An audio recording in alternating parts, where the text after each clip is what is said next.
Bonjour bien-aimés de l'Éternel, amis de Jésus, compagnons de la prière de la foi. Shalom. Comment ça va ce matin? Je suis content, alléluia, d'être avec vous. Il y a une grande joie dans le ciel de voir que le peuple de Dieu participe activement à des enseignements, participe activement à la prière de la foi. Et je suis sûr que Dieu veut bénir quelqu'un. Amen. Et Dieu fera des exploits. Amen. Alléluia. Disons merci pour cela. Merci Jésus pour ta main puissante. Alléluia. Ici votre serviteur, le révérend Père André. Hier, nous avons vu que les mauvaises compagnies gâtent les saines habitudes.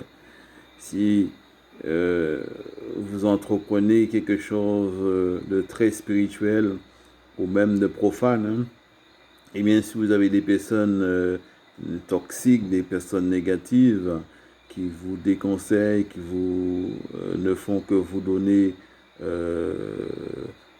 des, euh, des pensées destructives, eh bien, ce ne sera pas une bonne chose pour vous, mon ami. Crois-moi, il est temps vraiment de trier tout cela, trier et de rechercher les vrais amis. Nous avons vu ce paralytique qui était porté par 4 hommes, et lorsqu'ils ont vu, qui étaient vraisemblablement de vrais amis, et lorsqu'ils sont arrivés dans la maison, devant la maison où Jésus prêchait, il y avait une si grande foule qu'ils ne pouvaient pas entrer dans la maison, mais ils ne se sont pas dit c'est peine perdue, ils n'ont pas dit c'est pas la peine, nous allons retourner chez nous, nous allons essayer une autre fois. Non, non, non.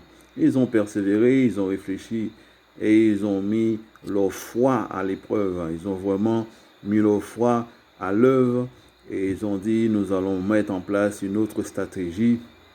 Nous allons passer sur le côté de la maison, nous allons passer par le toit, nous allons découvrir le toit et nous allons te faire descendre devant Jésus. Amen. Et voyant leur foi, Jésus a dit, mon enfant, tes péchés sont pardonnés. Alléluia. Est-ce que nous avons cette foi? C'est vrai de parler de cela, mais est-ce que nous avons cette foi comme ces hommes déterminés? Oui, nous l'avons. Oui, nous l'avons. Et il faut l'augmenter, il faut l'entretenir, cette foi. Car c'est en entretenant la foi par des témoignages que nous pouvons de chaque jour grandir notre foi. Lorsque vous témoignez ce que Dieu a déjà fait dans votre vie, ce qu'il fait et ce qu'il fera, votre foi augmente chaque jour. Il y a toujours une expérience nouvelle avec Dieu. Il y a toujours quelque chose qui se passe. Mon ami, si tu es chrétien, qu'il ne se passe rien dans ta vie, il y a un problème. Il y a toujours quelque chose qui se passe dans notre vie chrétienne. Alors soyons toujours à l'écoute de la voix de Dieu. Alléluia.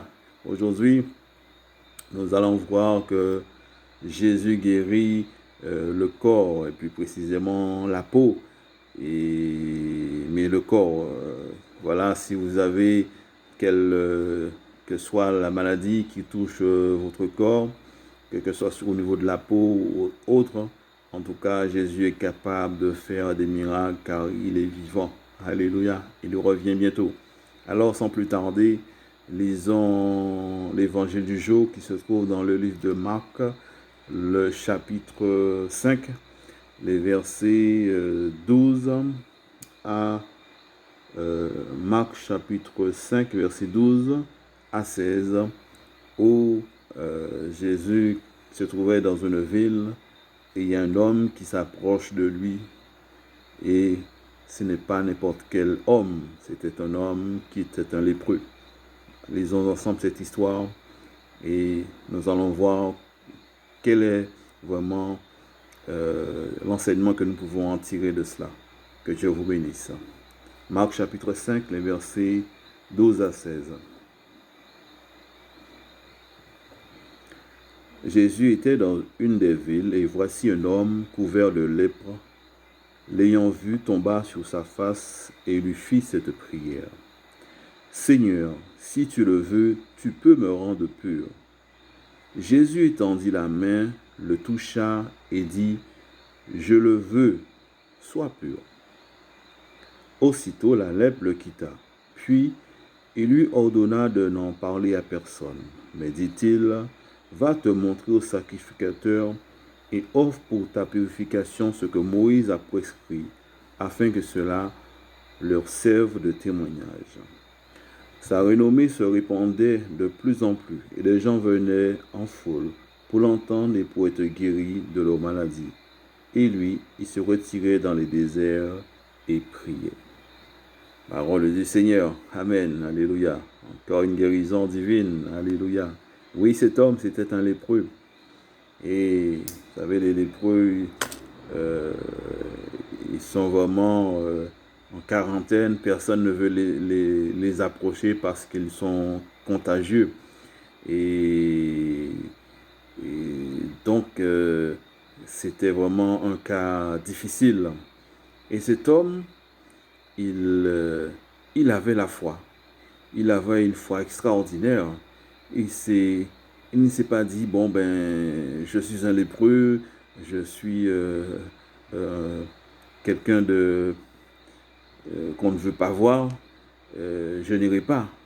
Malgré l'obstacle, cet obstacle de la maladie, il a pris son courage à deux mains, il est allé voir Jésus, il est devenu devant Jésus, il a dit, Seigneur, si tu le veux, tu peux me rendre pur. Amen. Alors, Jésus lui dit, Jésus étendit la main, le toucha et dit, je le veux, sois pur. Amen. Bien souvent, très souvent, et plus que souvent, alléluia, nous demandons beaucoup de choses à Dieu. Beaucoup de chrétiens, dans des situations difficiles, de maladie, de souffrance, demandent, Seigneur, je veux ceci, je veux cela, je veux une guérison, je veux un mari, je veux une femme, je veux une voiture, je veux un travail. Mais il y a beaucoup de demandes, beaucoup de requêtes. Mais nous devons aussi apprendre aussi à donner, apprendre aussi à offrir à Dieu d'un cœur sincère et généreux des actions de grâce. Donner aussi au Seigneur notre temps, notre argent, partager avec les autres. Ça aussi, c'est donner. Rappelez-vous ce que je vous ai dit concernant la prédication sur la main sèche, l'homme à la main sèche. Et il ne faut pas avoir, si vous avez la main sèche, vous n'allez pas donner. Et il faut apprendre à donner. Et cet homme, lui, il ne pouvait rien donner, lui. Il ne pouvait que demander. Mais sa situation permet que, dans son humilité et dans sa détermination, il a pu quand même arriver jusqu'à Jésus et tenter l'impossible. Amen. Est-ce que je parle à quelqu'un? C'est peu, mon ami, que dans ta situation actuellement, il se peut que ton dossier, ton problème, ta maladie soit un cas impossible, un cas impossible. Mais le Seigneur a peut-être déjà entendu ta prière. Le Seigneur a peut-être déjà compris ta situation. Mais il y a toujours quelque chose à faire. Lorsque Jésus a guéri, a rendu pur, guéri ce lépreux, il lui a dit, va te montrer au sacrificateur et offre une offrande, l'offrande de Moïse. Et il se peut que dans ta situation, il y a simplement quelque chose à donner à Dieu. Amen. Est-ce que je parle à quelqu'un? Peut-être simplement, il faut donner quelque chose à Dieu. Offrir son temps, offrir, faire une offrande pendant la quête, à la messe. Ne pas donner des petites piécettes qui sont éparpillées, peut-être dans votre voiture, et vous êtes avant la messe, vous les ramassez pour les mettre dans la corbeille. Ça, ce n'est pas une bonne action. Il faut préparer votre offrande lorsque vous allez à l'église. Vous savez que vous allez à l'église, eh bien, ce n'est pas au dernier moment que vous allez chercher dans votre portefeuille ce qu'il faut donner. Lorsque vous allez au travail, vous savez qu'est-ce que vous allez faire. À l'église, c'est pareil. Vous allez à l'église, vous savez que il y a un moment de la quête. Eh bien, il faut apprendre à, vous savez que vous allez donner quelque chose pour le Seigneur. Et il faut le donner d'un cœur sincère. Et c'est ce que le Seigneur recherche. Des personnes qui sont sincères dans leur démarche. Et l'offrande de Dieu, Dieu avait dit à Moïse de lui construire le tabernacle. Mais Dieu a dit à Moïse, il faut que les gens qui donnent pour le tabernacle, alléluia, il faut qu'ils donnent d'un cœur pur, d'un cœur généreux. Il ne faut pas donner le surplus. Il ne faut pas donner ce que nous n'avons pas besoin. Il faut aussi donner ce qui nous coûte. Ça peut être de l'argent, ça peut être notre temps, ça peut être du bénévolat, ça peut être autre chose. Oui, Dieu veut nous donner la guérison, Dieu veut vous donner la guérison, quel que soit le problème que vous avez, mais il faut aussi donner quelque chose à Dieu pour qu'il puisse vraiment valider votre requête. Alors c'est très important, hein. Beaucoup de personnes disent, oui, mais Dieu a dit, vous avez reçu gratuitement, donné gratuitement. Oui, c'est vrai, mais il faut entretenir, il y a beaucoup de dépenses, il y a beaucoup de choses dans les églises. Alors, apprenez à donner de cœur sincère. Et lorsque vous faites une offrande de cœur. Ne faites pas une offrande que vous allez regretter après. Ah oui, je n'aurais pas dû donner autant d'argent. Non, si vous donnez, c'est ça. Alors en retour, Dieu se souviendra de tout ce que vos actions de grâce. Dieu se souvient toujours de cela. Et lorsque vous allez demander au Seigneur une requête dans une situation, Dieu dira, je le veux. Il n'y a aucun problème. Puisque vous avez déjà donné d'un cœur sincère. Alors mon ami, ce matin, je ne peux que t'encourager dans ce sens de pouvoir peut-être, si tu es dans ce cas, apprendre à donner pour pouvoir recevoir. Je reviens dessus. Il faut donner pour recevoir. Et quand Jésus dit je le veux, eh bien il le fera. Dieu peut guérir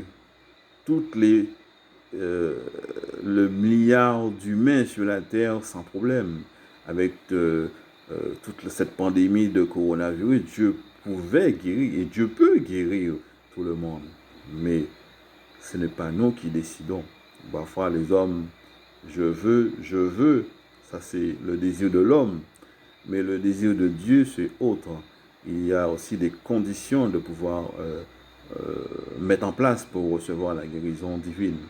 En tout cas, vous êtes sur la bonne voie. Il faut augmenter votre foi. Cet homme, ce lépreux, il avait la foi. Il a été déterminant.